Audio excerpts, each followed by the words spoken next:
Bonsoir à tous, bienvenue sur TFM, voici votre journal. Un homme a trouvé la mort dans un accident à Mbacké, il s'agit d'un militant de PASTEF. L'accident a eu lieu cet après-midi sur la route de Darou Naïm où se dirigeait la caravane électorale. La dépouille de Mamadou Moustapha Ba attendue ce jeudi à Dakar selon Dakaractu. À Nioro-du-Rip, où l'ancien ministre est originaire, les populations sont sidérées de chagrin, le monde politique brisé d'émotion. 36 candidats à l'immigration clandestine interpellés par les gendarmes de Nianing. Ils étaient 70 dans une pirogue partie des îles du Saloum au début de ce mois. Voilà pour les titres et tout de suite le développement.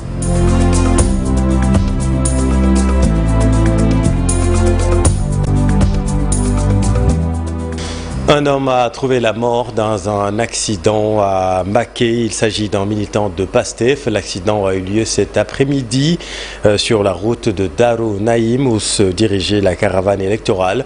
On compte également une dizaine de blessés évacués à l'hôpital Cheikh Ahmadoul Khadim de Touba. Voyons tout cela avec Pape Mbaye Diaw. Un drame s'est produit ce jour dans le département de Mbacké alors que la caravane de la coalition PASTEF se dirigeait vers la commune de Darou Naïm. Un accident tragique impliquant l'un des véhicules de la caravane a causé la mort d'une personne et a fait 16 blessés, dont 6 sont dans un état grave. Les blessés graves ont été pris en charge en urgence et transportés vers l'hôpital afin de recevoir les soins médicaux nécessaires. D'après les premières informations recueillies, l'accident serait survenu suite au dérapage d'un des pick-up qui participait à la caravane. Ce dernier se serait renversé, provoquant ainsi cet incident. La gendarmerie a d'ores et déjà ouvert une enquête. Les responsables de PASTEF ont suspendu leur campagne, tout comme la coalition And Nawlé. Face à la situation d'urgence, les responsables en appellent à la solidarité de tous et demandent à la population de se rapprocher des structures sanitaires pour donner un peu de... Vague de transhumance vers le camp PASTEF. Les auteurs parlent de soutien pour les législatives à Saint-Louis. Les populations réagissent. Si certaines personnes soutiennent que les militants ont le droit de soutenir le parti au pouvoir, d'autres par contre bannissent cette méthode. C'est un reportage de Ousseynou Diop. Dernier temps, beaucoup d'hommes politiques ont quitté leur parti ou coalition pour se réfugier dans le parti PASTEF dirigé par Ousmane Sonko. Une transhumance déguisée ou tout simplement on soutient pour les législatives. Ce Saint-Louisien rencontré à la place Faidherbe défend Ousmane Sonko. Je pense que ce n'est pas de la transhumance. Ils sont venus pour soutenir un candidat et ils se limitent à ça. Mais les gens pensent qu'il s'agit de la transhumance. C'est parce qu'ils n'ont rien compris. Pour moi, ils sont juste là le temps des législatives. Gaussou Gassama, lui, ne comprend pas l'attitude du parti PASTEF qui avait déjà rejeté toute idée de transhumance. Il faut être conséquent. Il faut avoir l'audace et le courage de rester là où tu as milité auparavant. Ça veut dire que tu n'as pas de conviction. Et ça, c'est pas bon. Dans tous les domaines, il faut respecter sa conviction. Pour Mohamed Ndiouk, par contre, les hommes politiques sénégalais doivent revoir leur comportement. Il les appelle à respecter leurs paroles. Je pense que tous les hommes de l'ancien régime ne sont pas mauvais. Il faut savoir choisir la bonne graine pour avancer. Et à mon avis, certains ne respectent pas leurs paroles. Parfois, ils sont dans un parti, mais dès que le parti quitte le pouvoir, ils vont transhumer. C'est ce qui n'est pas du tout normal. Aujourd'hui, beaucoup de maires ont quitté leur coalition pour soutenir le parti au pouvoir. Une transhumance déguisée, sûrement pour cacher leur mauvaise gestion ou pour chercher un point de chute. Et en ce 10e jour de campagne, on s'intéresse toujours aux autres listes et on s'arrête sur la coalition Jotali Kaddu Askan Wi dirigée par un ancien rappeur, sculpteur et maçon, Pape Djibril Ndiaye. Il s'appelle tête de liste départementale de la coalition Jotali Kaddu dans la banlieue. Il a été rencontré par nos équipes à Bifaye. Son nom est Pape Djibril Ndiaye. Il est la tête de liste du département de Dakar de la coalition Jotali Kaddu Askan Wi. Actuel formateur en ressources humaines, il a embrassé l'arène politique grâce au mouvement hip-hop en 2000. C'est par la suite qu'il a rejoint en 2007 le parti Jëf Jël de Talla Sylla avant de créer son parti politique. Cette année, il a engagé son camp politique dans la coalition dirigée par l'ancien directeur de l'emploi, Modou Fall, par ailleurs tête de liste nationale. Depuis que j'étais à la Médina, Donc il y avait un groupe de rap qui s'appelait Rapadio. Et à ce temps, on parlait un peu plus de Pifoise, si vous vous souvenez un peu, avec les Khouman et autres. Djibril se dit prêt à franchir le seuil de l'Assemblée nationale pour apporter des réformes. Pour y faire, on doit modifier le code du travail. Beaucoup d'entreprises ne font que signer des contrats de prestation de services, ce qui est dangereux pour un travailleur. Le code de la sécurité sociale doit être revu. Nos parents retraités perçoivent un montant de 35 000 francs. C'est anormal. Aussi, le code doit être revu pour qu'au moins les retraités puissent percevoir un montant supérieur ou égal au SMIC. Il souhaite aussi, avec sa coalition, apporter une réforme sur le code de l'artisanat. Plusieurs entreprises sont dans le secteur informel. L'État n'a pas pris le temps de les recenser. Elles travaillent sans être reconnues par le gouvernement. Donc, il faut les aider. Son quotidien pendant la campagne électorale est rythmé entre caravanes, visites à domicile et meetings en quête de suffrage des Sénégalais pour les législatives du 17 novembre. Auparavant, Pape Djibril Ndiaye a fréquenté les ateliers de sculpture et les chantiers comme maçon. Il invite aujourd'hui les Dakarois à voter pour sa coalition. Retenez Habib que la coalition Taku Wallu et celle de Amadouba Diamak Ndiarigne ont arrêté, vous le savez, ont suspendu pour le moment la campagne suite au rappel à Dieu de Mamadou Moustapha Ba. Et selon le site Dakar Actu, la dépouille est attendue jeudi prochain à Dakar. En attendant, à Nioro Durip, où il est originaire, l'ancien ministre des Populations, vous allez le voir, sont sidérés de chagrin. C'est un sujet réalisé par Cher Diop. Il n'est plus de ce monde. L'ancien ministre des Finances a tiré sa révérence. Mamadou Moustapha Ba est parti à jamais. Lui, c'est son grand frère, Jim Mamad Ba. Il nous parle de l'homme. C'est quelqu'un qui a été disponible pour sa famille, toute notre famille, pour tout Nioro, pour tout le département de Nioro. Je peux même dire pour tout le Sénégal parce que de partout, on a toujours salué ses bienfaits. Il ne savait pas dire non. Et il était souriant, accueillant et surtout travailleur. Jamais dans les détails, jamais, jamais, et jamais dans les histoires. À chaque fois qu'on avait besoin de lui, il était présent. Et aujourd'hui qu'il est parti, je sais que la nation saura que la nation a perdu une personne valeureuse. Un homme d'État, le petit-fils de Maba Diakhou Ba, est parti avec des secrets. Un exemple. Il est un exemple parce qu'il n'a jamais voulu être un homme politique. Il a toujours dit, non, je suis technocrate, je travaille pour mon pays, loin des politiques, mais il aidait les politiques et je pense que c'est tout à fait normal. Des anecdotes, il n'en manque pas. Le maire de Nioro révèle. Mais depuis son enfance, il n'a cessé d'émerveiller tout le monde autour de lui. Comme je disais, il était jeune, mais il était précoce. On a joué ensemble au football et il était merveilleux. Il a fait après l'école militaire. Il venait avec les tenues militaires. Et vous savez, à l'époque, c'était une fierté. Il est parti à l'âge de 59 ans. Sa dépouille est attendue à Dakar. Il sera inhumé à Nioro, dans son village natal. Et la classe politique est brisée d'émotion. Ses camarades du Prytanée militaire se rappellent un homme multidimensionnel. C'est un reportage de Mamadou Gueye. Ancien enfant de troupe, Cheikh Ba est un promotionnaire du défunt Mamadou Moustapha Ba au Prytanée militaire. Au-delà de leurs relations professionnelles, ils entretenaient des liens fraternels. Moustapha était un grand homme, disais-je. Sur le plan professionnel, il a montré ses qualités. Il était l'un des rares ministres, à la limite, qui bénéficiait d'un standing ovation à l'Assemblée nationale. Nous avons partagé beaucoup de choses. Il a été mon ministre, il a été mon patron. Mais au-delà de ça, nous avions une relation quasi fusionnelle. On partageait beaucoup de choses. Et je vous ai dit tantôt que c'était allé jusqu'à des relations familiales. En tant qu'enfant de troupe, Moustapha était un excellent compagnon. Nous sommes partis au Prytanée vers les années 77-78. Moustapha était un excellent compagnon, très taquin. J'ai mis l'insigne aujourd'hui pour montrer ce qui nous reliait, ce qui nous liait. Il nous avait invités à déjeuner chez lui. Et nous étions tous présents, nous avons discuté. Nous avons rigolé pour utiliser un mot trivial. Nous avons évoqué des souvenirs du Prytanée militaire. Et il était là au milieu, comme un chef d'orchestre. Je pense qu'il nous disait adieu.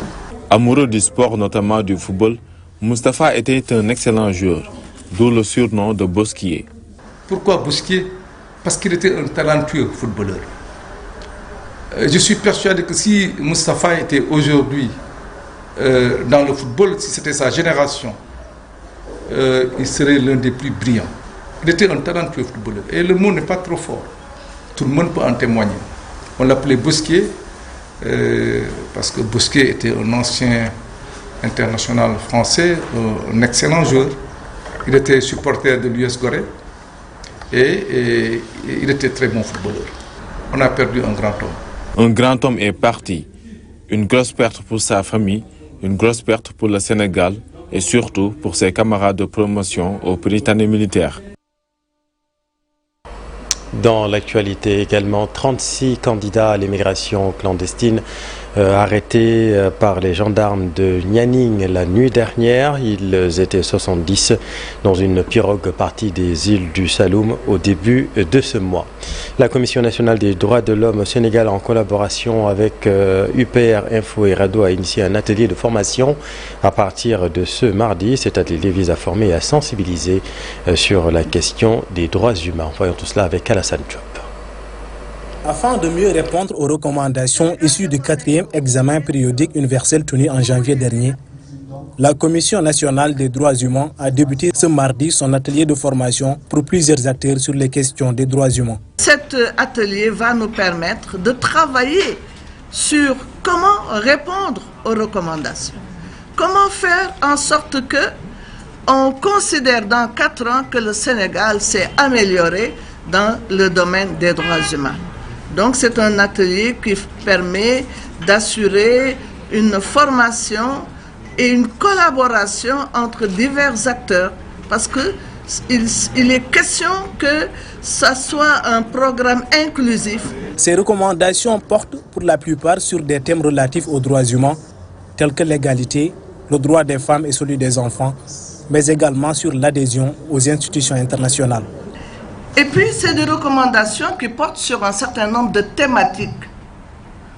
Je vais en citer quelques-unes. D'abord, la ratification et l'adhésion aux instruments internationaux. L'égalité et la non-discrimination, qui est une autre thématique. La discrimination raciale. Les droits de l'homme et en relation avec l'environnement, l'interdiction de la torture et des mauvais traitements et beaucoup d'autres thématiques. Cet atelier a servi de tribune au professeur Amsatou Sow Sidibé pour lancer un appel à la paix et regrette les scènes de violence notées dans la campagne électorale et estime que la paix est consubstantielle au développement. Je suis une femme de paix et j'en appelle à la sérénité de tout un chacun. Ce ne sont que des élections qui vont se passer et après, nous allons cohabiter. Donc, autant faire en sorte qu'il y ait la cohésion sociale au Sénégal. Quand il n'y a pas de paix, il n'y a pas de développement possible. Ces recommandations doivent être mises en œuvre avant le 4e examen périodique universel prévu dans 4 ans. Le même examen a eu lieu 4 fois au Sénégal, en 2009, 2013, 2018 et le dernier en janvier 2024.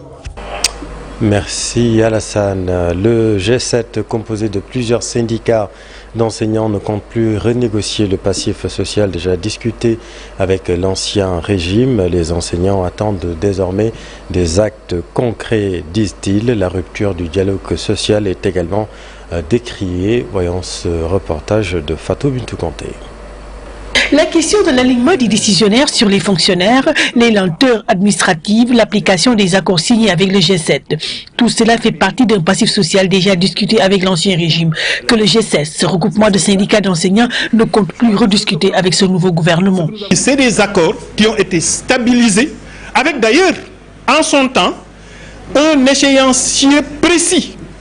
Mais toutes les échéances ont été dépassées. Ce qui rend compte de quoi? Mais de cette patience de la partie syndicale. Je crois qu'aujourd'hui, le moment est venu pour ces nouvelles autorités de rompre avec une tradition de leurs prédécesseurs. Et ça, nous leur avons dit depuis le début. Ces enseignants qui ont remarqué une rupture du dialogue social, vu les actes posés depuis quelque temps. Alors, on tient une rencontre hautement importante.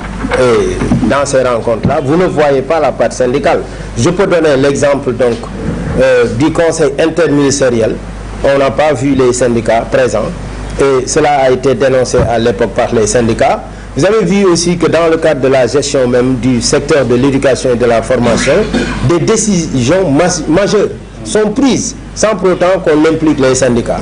C'est pourquoi, pour une année scolaire apaisée, le gouvernement n'a qu'à revoir sa copie, selon les membres du G7. Si elles vont dans le sens que nous venons de décliner, mais personne n'est plus patriote que nous et soucieux de la stabilité du système éducatif, qui est notre raison donc de vivre.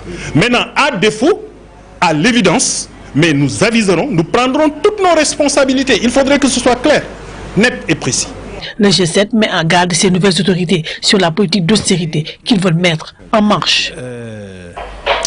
Affaire du titre foncier 1107 à Ndiakhirat, la famille Thiandoum en colère suite à la sortie du directeur général de SNHLM.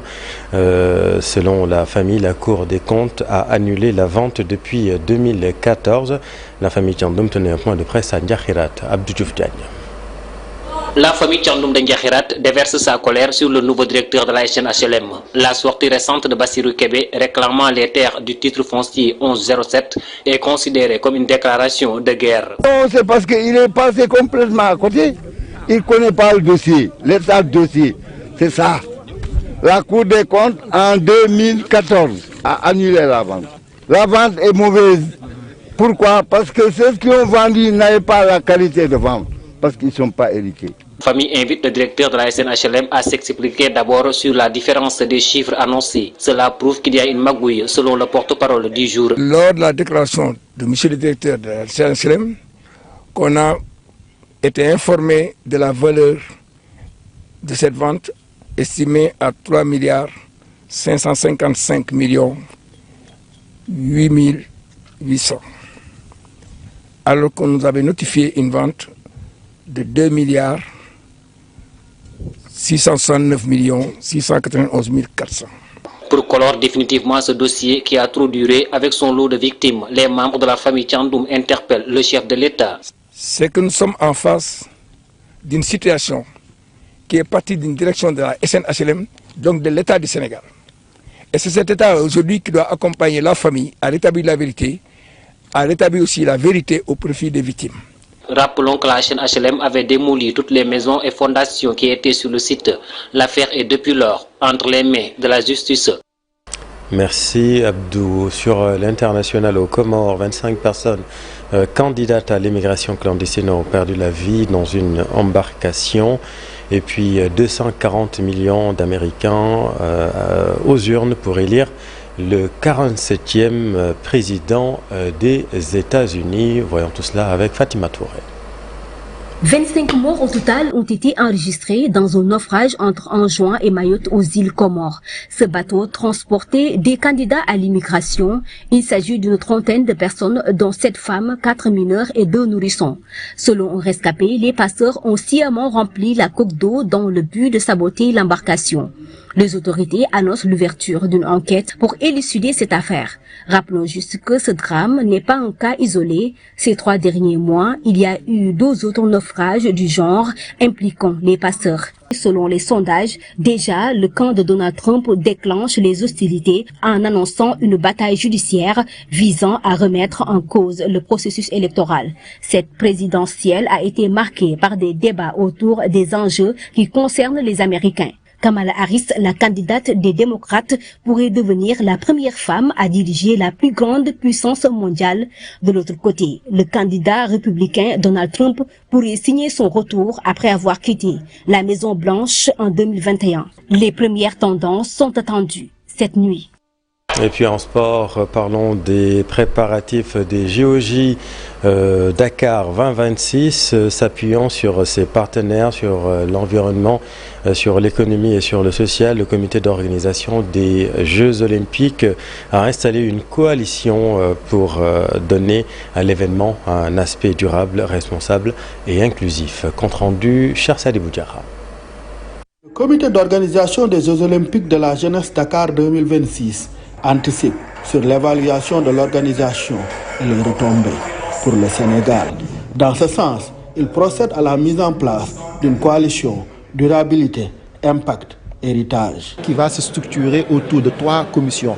Une commission sur la responsabilité sociale et les droits humains, une commission sur la durabilité environnementale et économique et une commission sur l'impact et l'héritage. Il y a une stratégie sur l'économie circulaire, il y a une stratégie sur l'approvisionnement responsable et durable, il y a une stratégie sur l'empreinte carbone, sur l'empreinte matière. Donc toutes ces stratégies vont être revues par les commissions. Le comité d'organisation des Jeux Olympiques veut impulser quand même une dynamique nouvelle qui va permettre d'impacter favorablement les politiques publiques de l'État. Toujours dans la quantification de l'impact et de l'héritage, il signe une convention avec l'Agence nationale de la statistique et de la démographie. Les jeunes Sénégalais vont avoir l'opportunité de travailler sur le sport en y appliquant les outils pratiques avec lesquels ils sont en formation.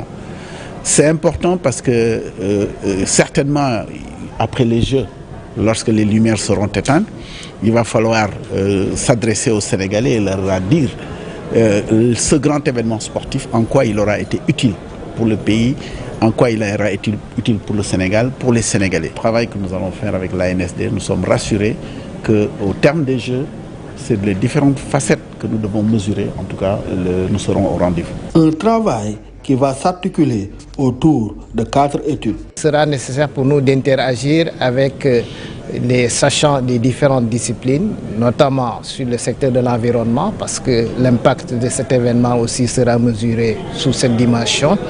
Sur les questions économiques, quel impact les Jeux Olympiques vont avoir sur l'économie du pays, mais également aussi sur l'employabilité des jeunes, mais aussi également sur la pratique sportive à l'issue de cet événement. À moins de 2 ans du début des Jeux Olympiques de la jeunesse Dakar 2026, le comité d'organisation s'attelle à ne rien laisser au hasard.